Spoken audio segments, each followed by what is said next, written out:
Bismillahirrahmanirrahim. Assalamualaikum warahmatullahi wabarakatuh. Alhamdulillahi ala ihsanihi wa syukru lahu ala taufiqihi wa amtinanihi. Wassalatu wassalamu ala asfiyaihi wa khairi khalqihi wa ala alihi wa ashabihi wa man sanna bisunnatihi ila yaumi liqa'ih. Ashhadu an la ilaha illallah ta'ziman li sya'nih wa ashhadu anna Muhammadan abduhu wa rasuluhu ad-da'i ila ridwanihi, amma ba'd. Doa ini yang sering terucap di muqaddimah. Allahumma la ilma lana illa ma 'allamtana fa'allimna ma yanfa'una wa zidna ilma warzuqna fahma. Ya Allah, sesungguhnya kami tidak mengetahui apapun, kami tidak memiliki ilmu sedikit pun kecuali apa yang Kau ajarkan kepada kami.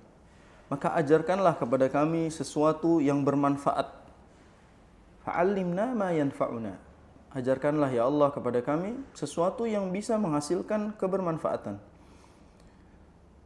Dan kita meminta kepada Allah Subhanahu wa taala tambahan ilmu, karena hanya Allah Subhanahu wa taala yang memiliki ilmu tersebut.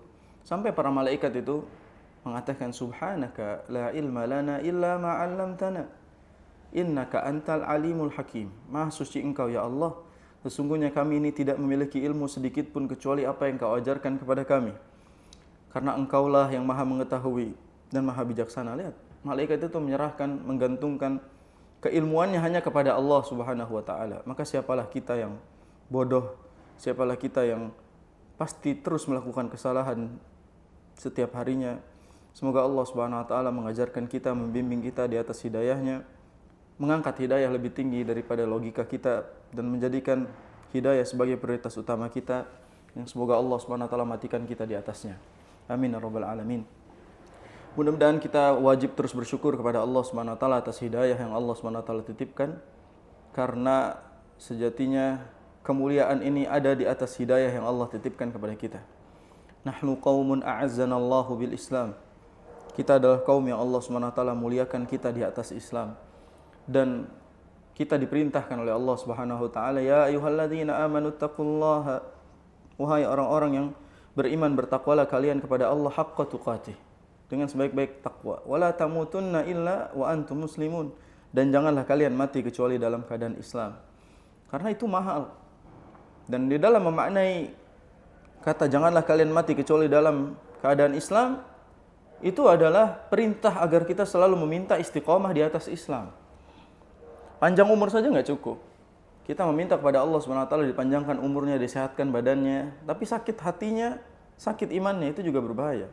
Maka dalam hal ini meminta keistiqomahan Islam, keistiqomahan iman adalah perintah, dan itu yang dilakukan oleh Nabi sallallahu alaihi wasallam yang masih juga takut hatinya terbalik dari hidayah menuju kesesatan. Nabi SAW masih takut. Makanya Nabi berdoa dengan ya muqallibal qulub, hafalin doa ini penting. Ya muqallibal qulub, sabbit qalbi ala dinik. Ya muqallibal qulub, wahai zat yang membolak-balikan hati, teguhkanlah, tetapkanlah hatiku di atas agamamu. Ini doa yang Nabi SAW selalu baca agar kita istiqamah di atas Islam kita. Segala puji bagi Allah SWT. Hari ini Allah tambahkan lagi nikmat hidayah, yaitu karena hidayah itu ada dua. Hidayah itu ada dua. Hidayah yang pertama itu hidayah taufik dari Allah SWT. Hidayah taufik itu murni cuma Allah Subhanahu wa taala yang bisa kasih. Allah Subhanahu wa taala yang bisa berikan kepada siapapun yang Allah kehendaki. Dan kita tidak bisa memberikan itu kepada orang lain. Kalau kita sudah dapat, kita nggak bisa ngasih ke orang lain. Sesimpel Nabi Ibrahim yang tidak bisa memberikan hidayah kepada bapaknya, atau kepada Nabi Muhammad SAW yang tidak bisa memberikan hidayah kepada paman yang dicintainya, yaitu Abu Talib. Sampai Allah Subhanahu wa taala menegur beliau, innaka la tahdi man ahbabta walakinnallaha yahdi man yasha. Sesungguhnya engkau wahai Muhammad tidak akan mampu memberikan hidayah kepada orang yang engkau cintai, tapi Allah Subhanahu wa taala mampu memberikan hidayah kepada siapapun. Jadi hidayah yang pertama adalah hidayah taufik. Itu cuma Allah yang punya. Hidayah yang kedua adalah hidayah irsyad atau ilmu. Hidayah irsyad, irsyad artinya bimbingan. Dan hidayah bimbingan atau ilmu itu bisa diberikan dan bisa didapatkan.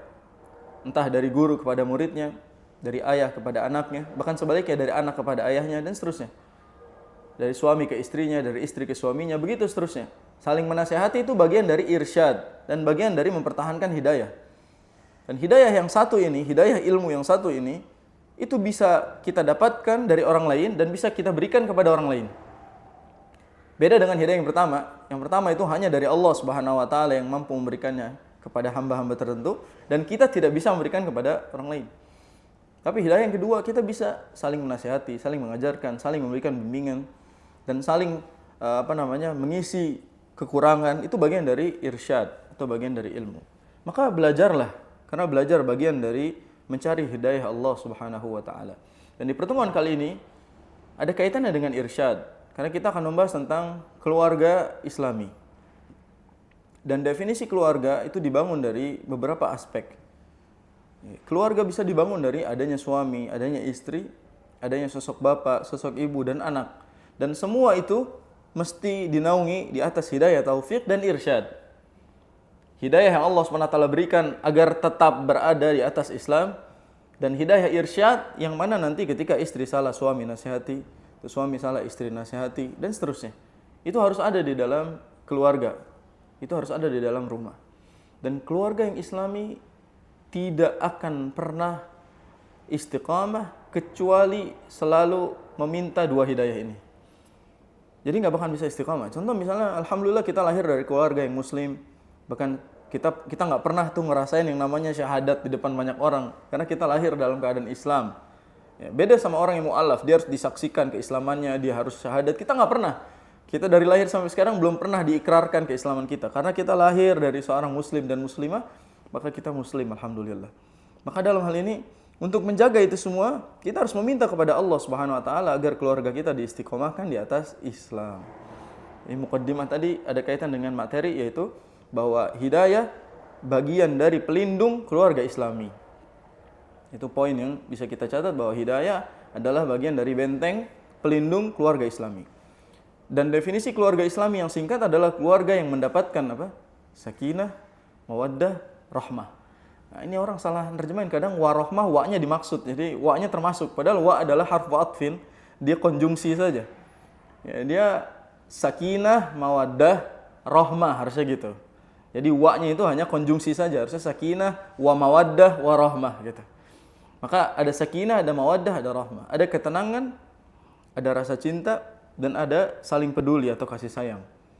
Itu berarti 3 aspek yang akan ada di dalam keluarga Islami.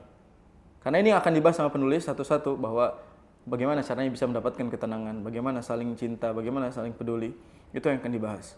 Dan pembahasan ini akan membahas beberapa aspek, diantaranya bagaimana menghidupkan syariat di dalam keluarga, dan ada poin penting yaitu bagaimana menjadi suami misali, zaujun misali, adalah suami idaman. Jadi bahasa Arabnya idaman itu misali. Zaujun misali atau zaujatun misaliyah. Ya, menjadi figur suami yang idaman.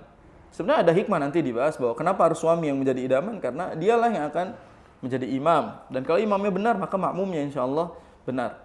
Maka sebenarnya yang ditekankan di sini adalah bagaimana menghidupkan aspek-aspek sakinah, mawaddah, dan rahmah.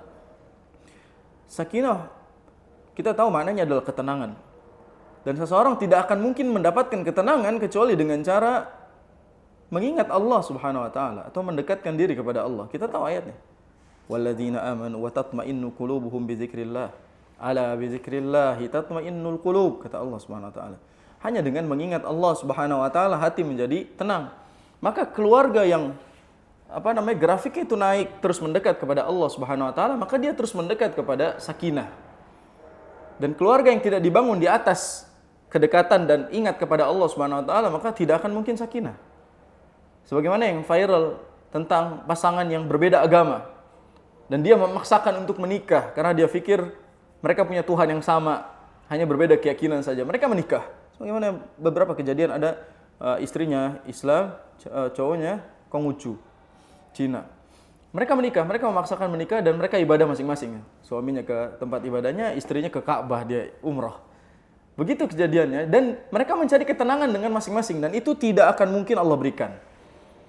Karena ketenangan itu didapatkan ketika seseorang semakin dekat dan semakin ingat kepada Allah SWT. Jadi kalau grafik segitiga berarti yang semakin ngerucut ke atas mendekat kepada Allah SWT, maka semakin sakinah, semakin tenang. Dan kalau misalnya grafiknya justru terbalik, dia ke bawah, dia turun ke bawah atau segitiga terbalik, maka dia akan kehilangan sakinah di dalam keluarganya.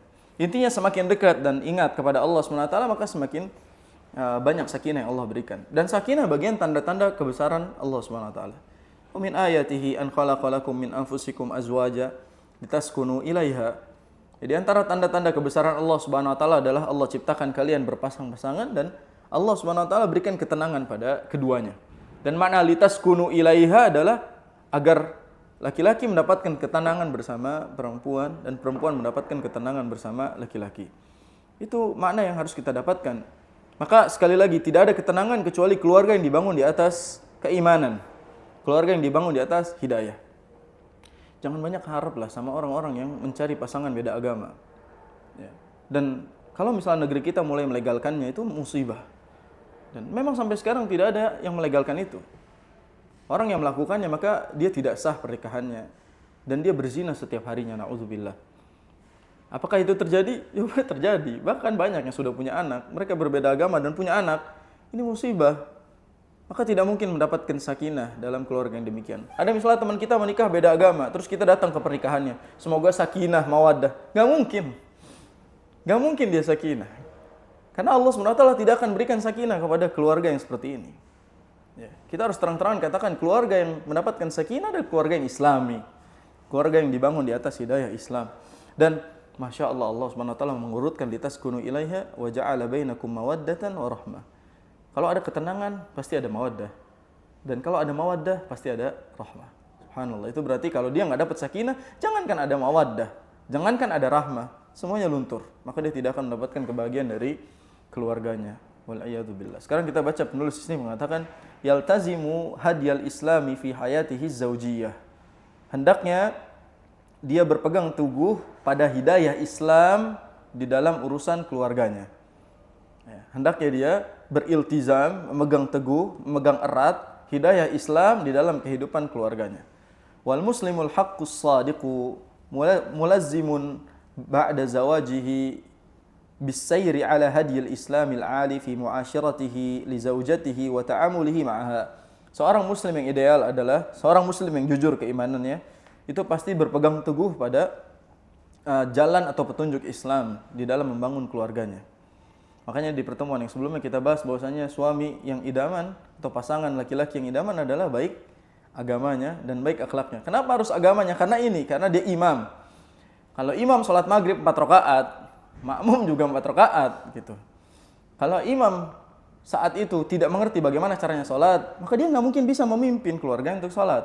Artinya kalau si suaminya memang sudah mendapatkan hidayah dari Allah SWT, Islam ya alhamdulillah, dan Allah kasih hidayah berikutnya itu hidayah sunnah atau hidayah irsyad, maka berikutnya dia akan bisa memberikan warna di dalam keluarganya.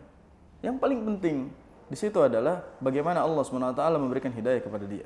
Nah di sini kita tahu bahwasanya hendaknya dua orang ini, suami dan istri, di dalam keluarga itu tidak menggantungkan satu sama lain soal ini.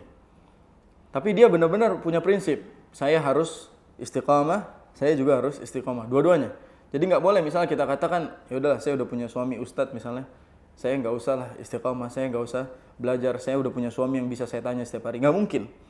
Dulu anak-anak muda itu berpikir gini, kayaknya enak ya cari pasangan yang hafal Quran. Dan ketika nikah saya bisa setoran habis subuh sama suami saya. Omong kosong itu. Nggak mungkin. Masya Allah ya kalau punya suami qori ya, nanti kita bisa disimakin bacanya. Nggak mungkin. Nggak mungkin. Pas bulan madu mungkin. Berikutnya nggak mungkin. Kenapa? Karena hidayah itu tidak bisa dilihat di situ. Tidak bisa dilihat dari bagaimana seseorang memulainya. Dan startnya itu justru bermula ketika sudah mulai berpasangan, bukan dari sebelumnya. Ini orang banyak sekali bilang, nanti kita setelah nikah setoran hafalan ya ba'da maghrib. Nggak mungkin. Apalagi udah punya anak, nggak mungkin. Dan itu susah. Dan percayalah bahwasanya manusia yang paling susah dinasihati oleh suaminya adalah istrinya. Dan manusia yang paling susah dinasihati oleh istri adalah suaminya. Begitu seterusnya. Sama seperti orang tua dengan anak. Manusia yang paling sulit dinasihati adalah anaknya. Padahal dia adalah ustadz bagi orang lain. Atau dia guru bagi murid-murid lain. Tapi anaknya sendiri nggak dengar. Atau sebaliknya, anak sulit menasihati orang tuanya. Dan itu ujian dari Allah Subhanahu wa taala. Saya baru ngerti kenapa Allah SWT memberikan ya ayyuhalladzina amanu qu anfusakum wa ahlikum nara. Wahai orang-orang yang beriman, jagalah diri kalian dan keluarga kalian dari api neraka. Karena mungkin keluarga adalah orang yang paling sulit untuk kita lindungi dari api neraka. Karena mereka tidak mau mendengarkan perkataan kita. Kasarnya mereka tuh tahu kartu kita dari awal sampai akhir, maka mereka nggak mau mendengarkan nasihat kita. Orang lain kita bilangin tentang neraka, dia udah takut. Kita bilangin jangan melakukan ini, dia langsung tidak mengerjakan. Coba nasihatin adik sendiri, nasihati keluarga sendiri, nasihatin anak sendiri, nggak bisa. Dan zaman sekarang, Masya Allah, nasihat itu udah Allah mudahkan banyak sekali cara memberikan nasihat. Di antara yang ngirimin link video, ya itu juga nasihat. Ya, atau ngirimin potongan-potongan kajian, itu juga nasihat. Itu dia bagian dari nasihat. Sudah mudah, tapi memang sulit dicerna untuk keluarga sendiri. Nah, di sini poin pertama yang penulis ingin sampaikan bahwa untuk membangun keluarga yang Islami, si suami harus sadar kedudukannya. Kedudukan dia sebagai apa? Sebagai imam, maka dia harus banyak belajar sebelum dia menikah. Dia harus banyak belajar karena dia nanti akan menjadi pemimpin di situ. Dia yang akan ditanya, dia akan membimbing, dia akan mengarahkan. Suami. Makanya agak lain kalau misalnya ada suami nikah sama istri yang 30 juz hafalannya, suaminya baru Iqra 3 misalnya. Nah ini kiamat sugro. Ini pasti kiamat. Hari kedua dikoreksi habis suaminya, Al-Fatihahnya ditahsin sama istrinya. Gak bisa. Dan saya selalu nasihatin sama teman-teman terdekat bahwa kalau antum mau menikah, cari pasangan yang kalau bisa pemahaman agamanya di bawah. Di bawah kita maksudnya. Kenapa demikian? Kalau begitu tenang, kamu bisa ngajar, kamu bisa mengarahkan, kamu bisa bimbing. Dan itu posisi yang ideal di dalam keluarga.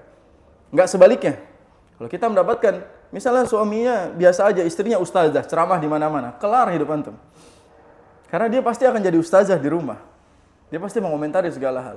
Maka dalam hal ini suami harus tahu kedudukannya. Itu poin penting dalam membangun keluarga Islami, bahwa suami harus tahu kedudukannya. Bahkan penulis di sini memberikan kita nasihat tentang suami mesti paham tentang tabiat seorang wanita.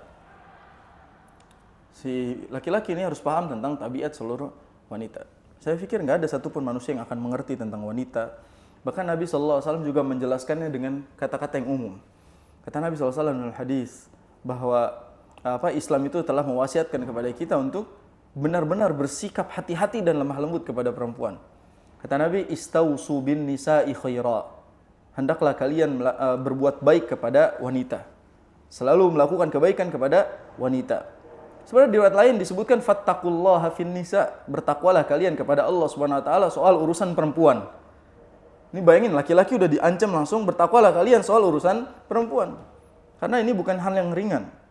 Dan menariknya adalah di dalam Al-Quran ada surat An-Nisa, tapi nggak ada surat Ar-Rijal. Itu saking complicatednya urusan perempuan. Pun ada surat An-Nisa, masih dibantah sama An-Nisanya juga. Ini yang paling sering dibantah itu surat An-Nisa sama perempuan-perempuan itu. Banyak permasalahan di dalam Al-Quran, di dalam surat An-Nisa, namun dibantah juga oleh wanita. Subhanallah, itu saking spesialnya mereka. Nah, kata Nabi SAW, istausu bin nisa'i khaira, berbuat baiklah kalian kepada perempuan. Fa innal mar'ata khuliqat min dhila. Sesungguhnya wanita itu diciptakan dari tulang rusuk. Banyak yang menjelaskan bahwasanya Hawa tercipta dari tulang rusuk Adam. Jadi katanya jumlah tulang rusuknya Adam diambil satu terus diciptakan Hawa. Ternyata itu hoax dan palsu. Setelah diteliti, jumlah tulang rusuk bisa sama, laki-laki dan perempuan itu jumlahnya sama, tidak ada yang berbeda. Jadi tidak bisa dikatakan bahwasanya tafsiran ini sesuai dengan faktanya. Dan ini mengejutkan bahwa banyak orang yang mengira perempuan itu diciptakan dari tulang rusuknya laki-laki, sehingga tulang rusuk laki-laki itu kurang karena diberikan kepada perempuan. Ini perkataan yang cocok logi sebenarnya dan belum bisa dibuktikan secara ilmiah. Nah, di sini kata Nabi SAW, sesungguhnya perempuan itu diciptakan dari tulang rusuk. Wa inna a'waja ma fid dhila'i a'lahu, dan tulang rusuk itu yang paling bengkok bagian atasnya. Fa in dhahabta tuqimuhu kasartahu. Kalau kamu ingin mencoba meluruskan yang bengkok tadi, maka dia patah. Terus kata Nabi SAW, wa in taraktahu lam yazal a'waj. Kalau kamu biarin, ya tetap bengkok. Fastausu bin nisa, maka berbuat baiklah kalian kepada perempuan. Jadi kata Nabi SAW di sini adalah kalian harus berbuat baik kepada wanita, dan wanita itu tabiatnya bengkok. Dan bengkok di situ maknanya ya berbeda tabiatnya, cara menegurnya, cara meluruskannya, cara treatnya, itu berbeda semuanya. Sehingga kita yang harus sabar sebagai laki-laki. Dan itu sudah diberikan wasiat oleh Nabi SAW. Dalam riwayat lain, dalam riwayat Muslim, al-mar'atu kadhila. Perempuan itu seperti tulang rusuk. In aqamtaha kasartaha, kalau kamu ingin berusaha meluruskannya maka dia patah. Wa in istamta'ta biha wa fiha iwaj. Dan kalau kamu ingin berusaha menikmati kebengkokannya, ya namanya bengkok. Ya tetap bengkok dan kamu akan mendapati banyak sekali masalah. Dijelaskan lagi sama Nabi secara rinci, innal mar'ata khuliqat min dhila. Sesungguhnya perempuan diciptakan dari tulang rusuk. Lan tastaqima laka ala tariqah. Kamu tidak akan mungkin meluruskannya. Kamu tidak akan mungkin bisa meluruskannya. Fa in istamta'ta biha, kalau kamu ingin berusaha menikmatinya, istamta'ta biha wa fiha iwaj. Kamu mungkin bisa menikmatinya tapi tetap bengkok. Wa in dhahabta tuqimuha kasartaha. Kalau kamu ingin mencoba meluruskannya pasti patah. Wa kasruha talaquha. Yang dimaksud mematahkannya adalah menceraikannya. Jadi kata Nabi SAW bahwa laki-laki itu kalau mendapati kekurangan perempuan, kebengkokannya, maka yang harus dia lakukan adalah tetap berbuat baik dan sabar. Karena kalau dia berusaha ingin meluruskannya, pasti patah. Dan kalau pengen sabar banget, itu pasti perlu perjuangan yang luar biasa. Maka dalam hal ini, laki-laki diberikan wasiat oleh Allah Subhanahu wa taala, bahkan wa ashiruhunna bil ma'ruf. Kalian harusnya berbuat baik kepada perempuan, kepada istri kalian, karena itu bagian dari perintah dari Allah Subhanahu wa taala.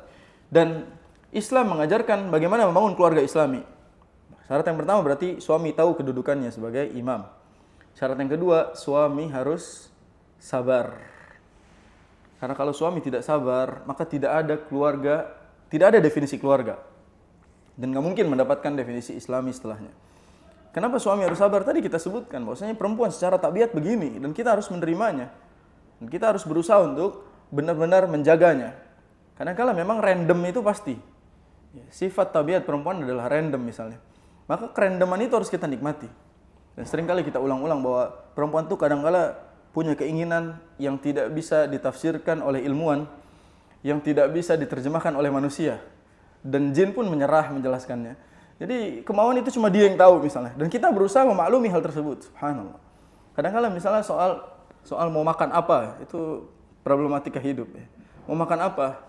Jawabannya terserah. Dan kata terserah itu mutlak di atas mutlak. Ya. Kalimat umum di atas umum. Dan kata-kata terserah ketika kita bilang, yaudah kita makan bakso yuk. Ah nggak mau jangan bakso. Yaudah mau makan apa? Terserah. Oke. Ini yang kedua berarti kesabaran yang kedua. Ditanya lagi mau makan sate, nggak mau makan sate. Ya udah mau makan apa? Terserah. Ajib. Makanya ini dalam hal ini kebengkokan ini tidak bisa kita luruskan dan yang seperti ini harus kita sabar. Dan posisinya di situ berarti si suami harus banyak berjuang untuk betul-betul memberikan metode yang paling tepat kepada perempuan. Kalau laki-laki kasar, pertanyaan kalau misalnya laki-lakinya kasar, maka tidak akan ada keluarga. Beberapa hari setelah pernikahan kalau dia mengeluarkan sikap kasarnya dengan menghadapi perempuan, maka kelar, maka selesai. Dan kita lihat kasus-kasus KDRT, itu terjadi sebenarnya gara-gara laki-lakinya nggak sabar menghadapi perempuan yang random. Kalau random udah pasti gitu. Maka dalam hal ini yang harus sabar si suami, dan dia tahu bahwa ini perintah dari Allah Subhanahu wa taala. Orang Nabi sendiri yang bilang kok, fattaqullaha fin nisa. Bertakwalah kalian kepada Allah Subhanahu wa taala soal urusan perempuan. Fa innakum akhadtumuhunna bi amanatillah. Kamu tuh ngambil dia dari bapaknya dengan amanatnya tuh ke Allah, bukan ke bapaknya. Ini tanda tangannya langsung kepada Allah Subhanahu wa taala. Ini amanat dari Allah. Dan kalian wastahlaltum furujahunna bi kalimatillah, dan mereka itu halal bagimu dengan kalimat Allah Subhanahu wa taala. Walakum alaihinna alla yuti'na furushakum ahadan takrahunahu. Ini Nabi SAW memberikan petunjuk, nanti kita jelaskan tentang apa hak suami dan apa hak istri yang dijelaskan oleh Nabi SAW. Tapi yang pertama tadi kita luruskan bahwa dalam membangun keluarga Islami kita mesti semakin dekat dan ingat kepada Allah SWT. Suami harus sadar posisi dan suami harus sabar. Apakah ada perintah istri harus sabar menghadapi suami? Apakah ada perintah dari Allah SWT, perintah bertakwalah kalian perempuan untuk urusan laki-laki? Gak ada. Sabar laki-laki itu. Udah di Quran gak disebut. Adanya surat An-Nisa dan perintahnya untuk sabar kepada perempuan. Dan ada rumus bahwasanya perempuan tidak pernah salah. Nomor 2, kalau perempuan salah maka kembali kepada kaidah nomor 1, kan? Maka kita tidak akan mungkin pernah bisa benar di hadapan wanita. Itu karena kebengkokannya. Dan kalau laki-laki tidak sabar lalu dia melakukan kekerasan, maka patahlah si perempuan itu. Dan definisi patah hakiki dan majazi. Hakiki benar-benar di smackdown istrinya. Itu hakikinya. Majazinya ya dia patahkan hatinya, dan perempuan kalau udah patah hati sulit. Bahkan seperti gelas yang pecah maka tidak bisa menyatukannya kembali. Bagaimanapun caranya. Maka dalam hal ini si laki-laki ini harus banyak belajar. Sini penulis benar-benar memberikan pelajaran kepada kita. Fayan bagi an ya'lama az-zawj al-muslim anna dzalika fiha sijiyah wa taba' wa khaliqah. Si suami harus maklum tentang tabiat, tentang kekurangan dan tentang kerendeman pasangannya. Fala yuhawilanna an yuqimaha 'alal jaddah. Jangan coba-coba meluruskan dengan cara yang kasar. Karena Islam itu mengajarkan kalau misalnya kita melihat kekeliruan kepada pasangan atau kepada keluarga, yang diajarkan dalam Islam adalah ada step-stepnya. Ada tata cara agar kita bisa menegur mereka dengan baik. Dan satu-satunya step yang disepakati adalah menasihatinya dengan cara yang baik. Menasihatinya dengan cara yang baik. Dan kalau misalnya yang kasar dibalas dengan kekasaran, dengan kekerasan, maka patah, hancur semuanya. Harus ada yang ngalah. Dan Islam mengajarkan 3 step misalnya kepada istri yang disebutkan oleh Allah SWT. Cara menasihati istri yang tidak taat kepada suaminya. Yang pertama, fa'idhuhunna, berikan dia nasihat, ceramahin, nasihatin. Kalau dia nggak didengerin nasihatnya, kasih link ustadz, ceramah, suruh nonton. Potongan-potongan reel aja, kalau nonton YouTube nggak mungkin ditonton. Nggak mungkin ditonton. Kasih potongan ustadz yang 20 menit, 30 menit, nah kasih, pasti dengerin itu. Atau kirim link-link TikTok yang bisa didengerin secara singkat, YouTube Short yang bisa didengarkan. Itu bagian dari nasihat. Kalau misalnya nggak mau denger juga, udah dikasih kirim nasihat atau dinasihatin oleh ustadz, nggak bisa juga, ngomong ke mertua alias bapaknya dia. Kasih tahu, Pak, tolong bantu saya nasihatin ini. Nanti biar bapaknya yang ngasih nasihat ke si perempuan. Boleh ikut meminta orang tuanya andil dalam urusan seperti ini tuh boleh. Jadi kalau kita udah nggak didengerin, ustadz juga ceramah udah nggak didengerin, kita minta tolong ke bapaknya, mungkin dia juga dengar karena dinasihatin bapaknya. Kalau udah nggak dengar, semuanya nggak dengar, dikasih tahu nggak mau dengar juga. Yang kedua, apa kata Allah SWT? Wahjuruhunna fil madaji'. Cuekin dia, diemin dia, bahkan pisah tempat tidur dulu. Itu disuruh oleh Allah SWT. Ada psikolog yang menjelaskan ini bahwa kalau mau rumah tangganya baik-baik saja, kalau lagi berantem tetap tidur di ranjang yang sama, jangan pisah ke ranjang. Ini kontradiktif dengan apa yang disampaikan dalam syariat. Kalau sudah dinasihatin nggak mau dengar, dibilangin nggak bisa, udah minta pertolongan segala macam nggak bisa, maka pisah sebentar atau diemin dia. Bahkan para ulama menyebutkan bahwasanya mendiami wanita itu lebih sakit daripada sekedar menasihatinya dengan kata-kata yang tajam. Karena ngediemin itu bagian dari nasihat. Dibiarin didiemin. Istrinya ngomong apa didiemin. Istrinya minta uang didiemin. Minta ATM-nya didiemin, ngajak ke mall diemin aja sampai dia sadar bahwa dia perlu kepada suaminya. Ketika itu nggak mempan juga, dia masih bisa mau urusannya, dia masih segala macam. Apalagi sekarang ATM suami di istrinya, meninggallah suaminya itu. Karena ATM suaminya di istrinya semua. Pas didiemin suami ngemis tuh, gimana caranya? Karena semuanya ada di istrinya. Dan dalam hal ini kalau nggak bisa juga, maka yang ketiga, wadribuhunna, pukul dia. Tapi pukul sebagaimana disampaikan oleh Nabi SAW dalam hadis. Kita sampaikan hadisnya langsung. Kata Nabi SAW, ala wastausu bin nisa'i khaira. Ketahuilah, hendaknya kalian berbuat baik kepada wanita. Fa innahunna awanin indakum laisa tamlikuna minhunna syai'an ghaira dzalik. Illa an ya'tina bi fahishatin mubayyinah. Kalau istri melakukan perbuatan yang keji, mengandung dosa, fa in fa'alna fahjuruhunna, cuekin dia, tinggalkan dari ranjangnya. Wadribuhunna darban ghaira mubarrih. Pukul dia dengan pukulan yang tidak meninggalkan luka. Pukul dengan pukulan yang tidak meninggalkan luka atau bekas luka. Sehingga nggak boleh laki-laki mukul. Apalagi larangan Islam secara mutlak tidak boleh memukul area wajah. Haram. Laki-laki pun nggak boleh dipukul area wajah. Dulu didikan guru-guru kita yang tampar-tampar itu nggak sesuai syariat. Orang tua yang suka nampar-nampar anaknya tidak sesuai syariat. Laki-laki itu nggak boleh. Semua laki-laki, perempuan, manusia itu tidak boleh dipukul area wajahnya. Maka biasakan kalau kita memang harus melakukan pukul kepada anak, jangan pukul area wajah. Atau kepada istri, maka jangan pukul area wajah. Sekarang kan kita digambarkan oleh sinetron, kalau nggak suka, pak, gitu kan, ditampar pipinya. Itu tidak sesuai syariat. Itu tidak diajarkan di dalam syariat. Tidak boleh memukul pipi, karena pipi ini dimuliakan. Sesungguhnya anak Adam, manusia itu dimuliakan karena wajahnya. Sehingga tidak boleh memukul area yang mulia. Maka pukul yang lain. Nah kalau misalnya di sini pukulan yang ghairu mubarrih, artinya pukulan yang tidak meninggalkan luka, para ulama menafsirkan dengan banyak makna. Di antaranya pukul dengan benda yang lunak, tumpul, tidak tajam, tidak keras. Atau pukul dengan sesuatu yang kecil, yang kalau dipukul tidak sakit. Sebagian menjelaskan dipukul pakai siwak. Siwak yang kecil. Boleh kalau misalnya istri nggak bisa dibayangin dipukul pakai siwak. Sebagian lagi pakai benda-benda yang tumpul. Sebenarnya palu tumpul ya. Berarti boleh pakai palu. Palu tumpul. Tapi dalam hal ini dengan sesuatu yang lembut. Bahkan kalau bisa bercanda pakai guling, pakai bantal. Boleh nasihatin dipukul pakai bantal, pakai guling. Itu jauh lebih aman. Dan secara kaidah laki-laki memang tidak boleh memukul wanita. Secara kaidah. Namun di dalam keadaan tertentu yang tadi kita sebutkan bahwa memang mengharuskan demikian. Ini cara step untuk membangun keluarga Islami. Jadi kalau ada yang keliru, suami nggak boleh diem. Ini yang disebut sebagai nusyuz. Nusyuz itu adalah suami yang tidak menasihati istri pada saat istrinya melakukan kesalahan atau sebaliknya. Zaman sekarang misalnya ada istri yang bikin TikTok, joget-joget segala macam, dibiarin sama suaminya, ini bahaya. Nusyuz. Maka di sini suaminya itu sampai benar-benar nggak mau nasihatin, nggak bilangin, nggak ngasih tahu, itu bahaya. Atau misalnya istrinya buka kerudung, membuka aurat, suaminya diem aja. Nanti di akhirat, laki-laki itu akan kena bagian hisab terhadap perempuan. Yang pertama adalah istrinya, kedua anak perempuannya, ketiga adik perempuannya.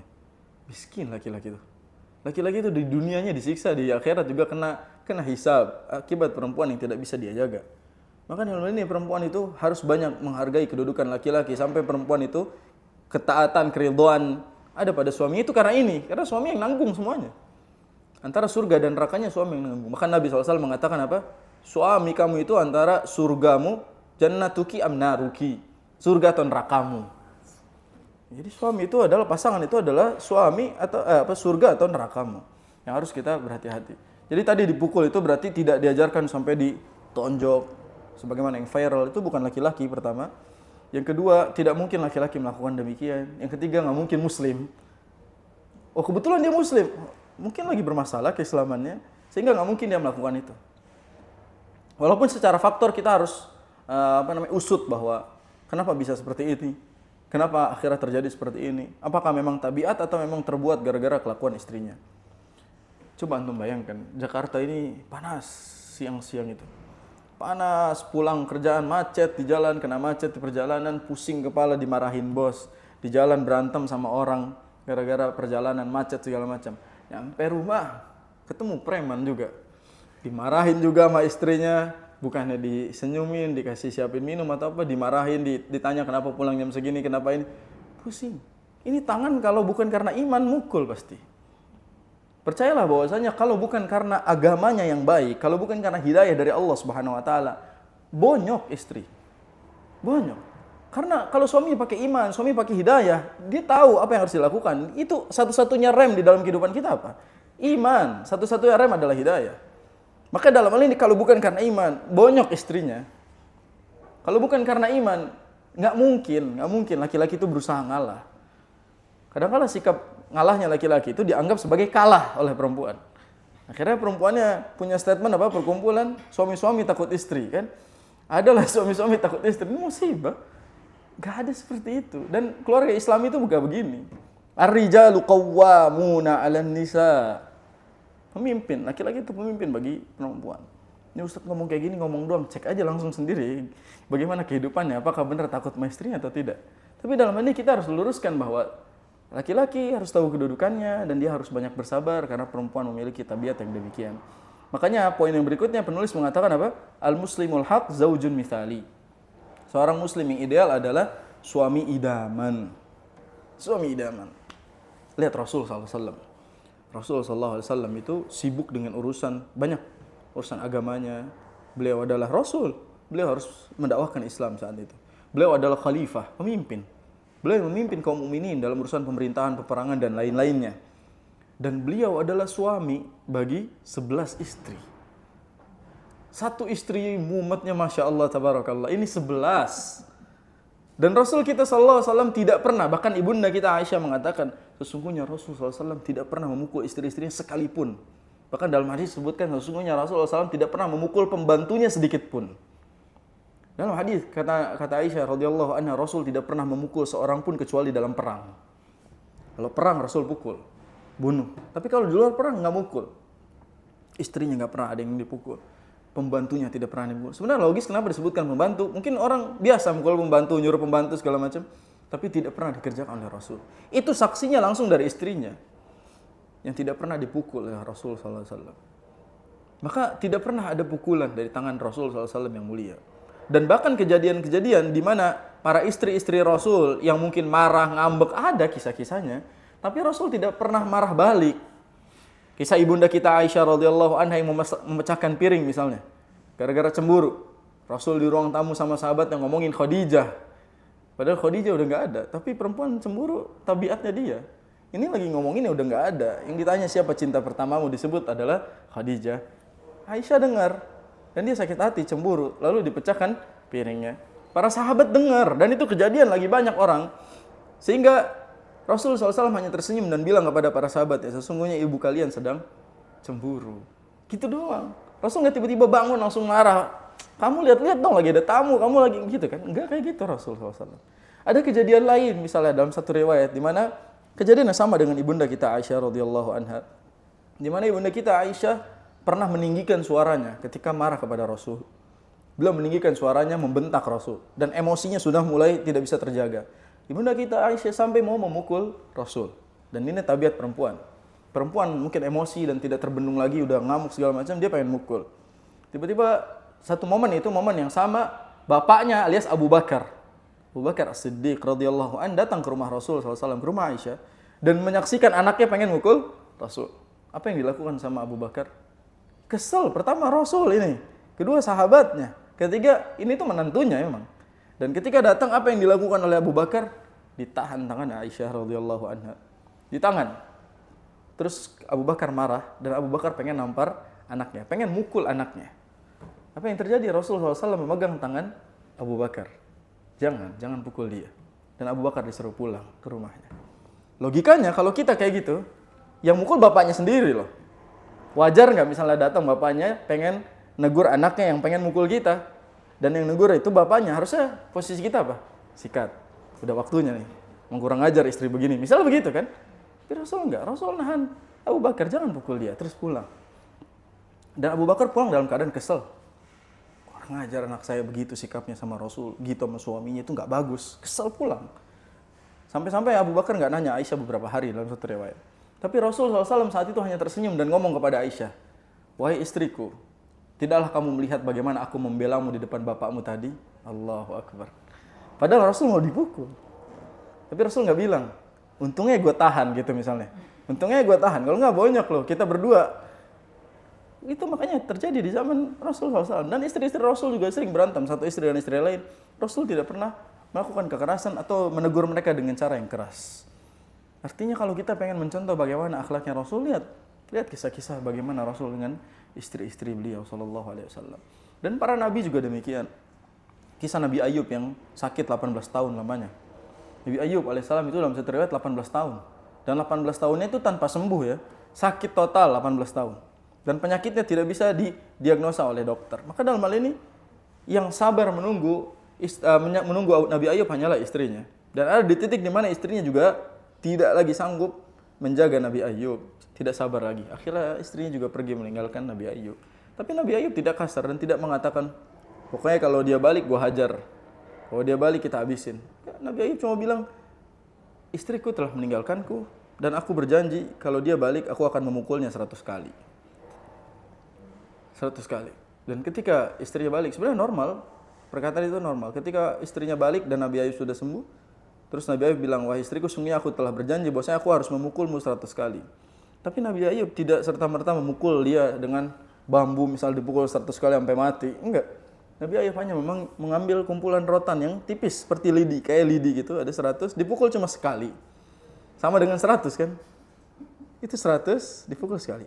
Sesuai janjinya, Masya Allah. Itu bentuk bahwasanya bagaimana seorang suami adalah contoh idaman bagi keluarganya. Dan masih banyak lagi pembahasan-pembahasan berikutnya berkaitan dengan bagaimana si suami dulu yang nyontohin menghidupkan syariat-syariat Islam di dalam rumah.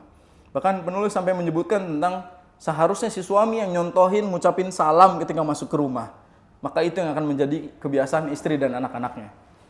Ya, ketika dia pulang kerja, dia salam, dia senyum, dia yang mulai. Saya suka ngebiasain diri kalau saya pusing di luar, banyak urusan segala macam, depan rumah tuh saya tarik nafas dulu. ngilangin semua masalah-masalah di luar baru masuk ke rumah.